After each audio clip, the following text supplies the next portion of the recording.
This is it. This is the critical moment in Star Citizen's development. 3.23 will tell us whether the project is going to become something truly special or fizzle out and die. Why?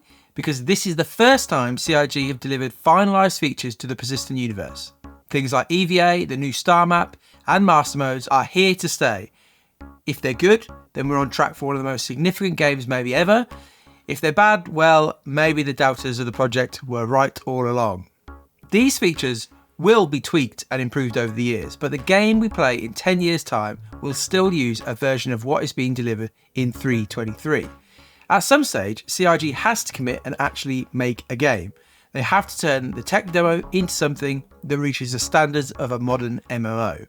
If CIG decide they need to develop EVA from the ground up again in a couple of years' time, well, that will be the sign that we truly are stuck in development hell. Up until this point, we've had no real proof that CIG is a good game development studio. They've proven that they can do graphics, cinematics, and marketing, but can they make an actually good game with good gameplay? Almost everything in the current game is placeholder. If someone tries SC out and says, "What's up with this?" or "Why is this so bad?" CIG can just say, "It's placeholder, we're planning to fix it later." But that is now coming to an end with 3.23. When CIG announced a couple of years ago that they're going to focus on Squadron 42, the single player game, to get it finished, they promised that this would actually be good for the MMO. They said they'd polish features they needed for Squadron and then bring them back to Star Citizen. And to give them some credit, that's actually what has happened. They've worked on things like the Starmap behind closed doors, without the feedback of the community, and gotten these features to the state where the devs are actually happy with them. If these features coming across are going to ship with Squadron 42, we have to assume that this is the best the CIG can offer. So with these first polished parts of the game coming across from Squadron, we're going to see if CIG has actually got it. The special sauce. Can they deliver fun, functional gameplay? The company itself seems very confident, and everything they've shown so far looks very promising. CIG's decision to use instance hangars solves a whole heap of problems, and is likely the long-term solution to massive player numbers at spaceports. Hangars will probably function like this forever. Freight elevators are the same. I'm sure how they work will be tweaked over the years, but I think this is CIG's solution for cargo that we'll use for as long as the game lasts.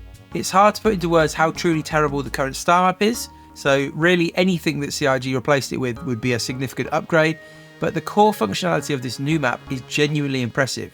The fact that the map can transition from universe level all the way down to the ship and the player is huge.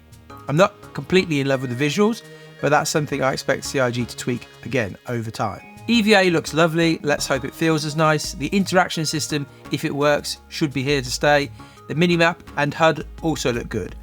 I'm going to wait until I try the dynamic crosshair before making my mind up on that one. But the big one, the big concern, the big question that CIG has yet to answer, maybe the most important part of a space game, is ship flight. I've flown every single flight model that Star Citizen has had, from the first version of Arena Commander 0.8 right up to what we have now live. I've played around with Master Modes in Arena Commander, but to be honest, I'm not the right person to give an opinion on it. I'm not heavily enough into ship combat to really care what direction they go in. I've adapted to each change they've made up until this point, and I'll do the same again. I am pretty shocked though that CIG are throwing Master Modes straight into the PTU. I predicted it would take much longer than this before we saw it go live. But I guess the best way to test it and get proper feedback is to force everyone to use it.